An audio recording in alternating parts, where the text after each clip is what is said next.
board. They're the reason why we can make presentations like this. Unibank, Rushford and Sons Brew House on Grove Street have really stepped up to the plate and helped us. It really helps us offset the costs associated. And obviously, Barry Lynn's been a godsend for me. I came on in May, and yeah, I don't know where he came from. He like fell out of the sky, and he's been fantastic. So thank you, Barry. So we had a really successful bus tour on Heritage Day, and we're going to do it again. So I've written a grant to provide it for next year because it was really popular. Tell us about it. We start at the Common on Heritage Day, and we do an hour and 15 minutes. We talk about the Common and all of its history. We travel up Main Street, talk about the history along Main Street. We stop in West Upton at Coach Road, and we talked about the history of West Upton. We swing through what's now Millhouse Apartments, formerly the Hat Shop. And then we go up Mendon Street, past the old burying ground and the first meeting house. The John Sadler house is still there. And then we go up to Chestnut Street, and we can't stop and go in because it's dangerous, but we talk about the boot shop, which is at the corner of Chestnut and Mendon. We then go up through Kelly's Farms, down to Elm Street, to Heritage Park. We get out and we go down to the cave, and we talk about the cave. And we come out and we go to past Lakeview Cemetery and talk about Gertrude Lawrence and how she's buried in her gown from the movie. I mean, not from the movie, from her Broadway productions. King and I. And then we go up Westboro Road to the Upton State Forest. We talk about the CCC camp. And then we come home. That sounds wonderful. It was great. We got a lot of great feedback from that comments. Sign up here for that? No, it'll be next year. No, I don't mean today, but is this where the sign up happens? Oh, we could put a sign-up sheet here, I guess, but no, you can just, if you signed in here, you will get notifications. So there is a sign-up sheet here. Just put your email address on there, and Barry's in charge of membership, so he will contact you probably in about 32 minutes after you leave here. All right, I want to go through these items. Certainly the original register from 1873 is a fascinating historical relic for the town. We have local books that have been written by Upton people. Where's yours? It's not there, and it's actually an autobiography, and it has some Upton stories in it. Well, how do I get that? It's in the library. Donate one to the Historical Society. I already did. Donated. Okay, what's the name of it? Hard House Stories. Okay, we're going to do that. We'll look into that. On Old Marlborough Road was written by John B. Robertson, Upton native, fully responsible for this building being what it is, long time member of the Board of Selectmen. This is a really cool book. So there's books here on Upton history that I say, some of these I can sit down and read front to back. Letter for Joanna is one. I want to keep reading this. This one are various stories. So you read parts of it at a time. And it's basically on two early settlers, two families of early settlers and their contributions to the town. Great book. These are all available for sale. John donated all of his books to the Historical Society. Can you imagine that? We have like 200 pieces. Barbara Burke spent many years accumulating raw data, and near the end of her life, she wanted to write a book. The Historical Society sponsored her, and with the help of Tom Baer, because at the time she was having difficulty manipulating the computer, Tom Baer really wrote this portion on her behalf. But this is a journey through Upton memories. It's another one that I grab in pieces, and I can read it. I just read part of this last night. Got some great stuff in here. So Barbara Burke.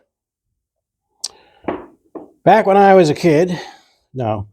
In 1983, the Historical Society authorized and contributed for Blake Johnson of Elm Street, longtime newspaper man, Worcester Telegram, brain, great writer. He wrote this book along with other contributors in town. It's Upton's Heritage. It's a go-to for historical facts. Great stuff in here. So these are all available. This one was written by William Poor. Reverend William Poor was a pastor at what is now the United Parish Church, then the First Congregational Church. This was authorized by the Women's Society of the Church, I believe, and it was published in 1935. It's a real go-to for old history of the town. I have a signed original copy at home. It was my mother's. 1735 to 1935. In 1985, that was our 250th anniversary, the Historical Society authorized the publication. We had 3,000 photographs just laying in boxes. And I'm going to tell you, I spent the better part of 10 years sorting through those photographs, identifying, transcribing, and what I did, and it's still there today, is I assembled them by category, and they're in 3-ring binders. There's how many of them? There's got to be 40. But the committee, under the direction of Carol Johnson, Ken Wood, and Stan Baker, created this. And it's a fascinating pictorial history of the town. Copy that in the library.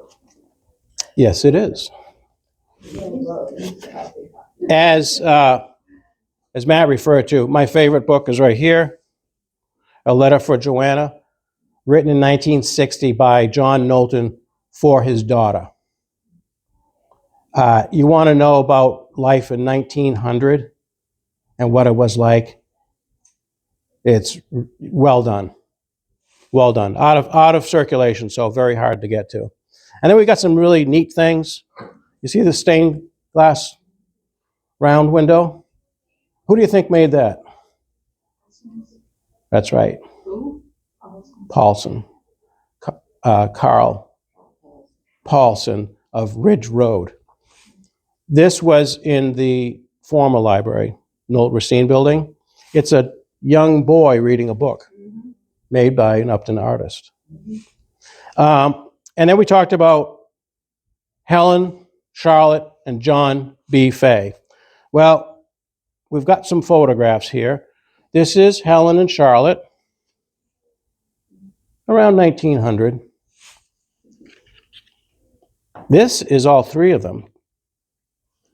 This is John, it could be his wife. She died only a couple years after Charlotte was born. So she didn't live long after that. Charlotte was born in 1894. Helen was born in 1887, lived to be 99 years and 9 months. But they were in the same nursing home together, so they got to spend the last few years themselves. So when I was 16, I got a job in the town as a water meter reader. Before they went to electronic, I had to go into the basements and manually read the water meters. And I used to read Charlotte and Helen's water meter. So I got to know them really well because, as a water meter reader, it was kind of like the mailman. You were always invited to sit down and have a piece of pie or something. So that's how I got to know them. 52 Main Street. It's a beautiful home. There's the porch. How was Jan Fay, the bus driver, related to them? I can't find a relation. So, no. So Dan Fay was downtown here, and Fay's garage, but the descendant of Gilman Fay. Gilman Fay is really unknown, but he did some fascinating things. He was an abolitionist. He was best friends with Pauly Dean Bradish. Okay? The years leading up to the Civil War, and thank you for saying that because this is a fascinating little book in our holdings. This is called Narrative of a Fugitive Slave. written in 18, yeah, it's actually a really good read. 1847, the abolitionist years. And William Brown was the publisher. But Gilman, Fay, Pauly Dean Bradish were the leading abolitionists in town. Pauly Dean Bradish house is still standing on North Main Street. It was the site of one of the Underground Railroad buildings in town. They were both compatriots, friends of Frederick Douglass. Frederick Douglass came to Upton to visit Pauly Dean. Yeah. That actually reminds me, do you have any information as to whether the Samuel Forbush house was on the Underground Railroad? Oh, yeah, I've heard. Because I suspect I have heard that, that's my house. I've heard that too. Yeah. And there are secret rooms in there, Right. hiding places in the house. So there's, and even with the hiding place, there's multiple Yep. egresses from it. So along with that, right now the Arbor Thayer Wood House is still standing.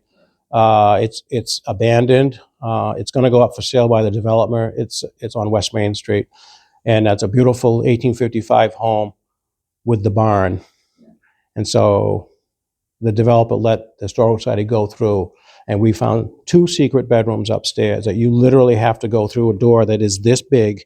It's still there, and you go in, and there's 2 bedrooms in there. So Arbor Thayer Wood, secretly, with his wife, really, they were part of the Abolitionist Society, though day to day, they would never admit it. Okay, so I'm going to be writing a story about that. I've got all the documents. They were written by his daughter in 1909 about the story of how they would house fugitive slaves at that house in West Upton. I'm trying to save it. I'm going to try to save it. My favorite, this is Charlotte Fay's book. It's a picture of the John Fay house, their library in the house.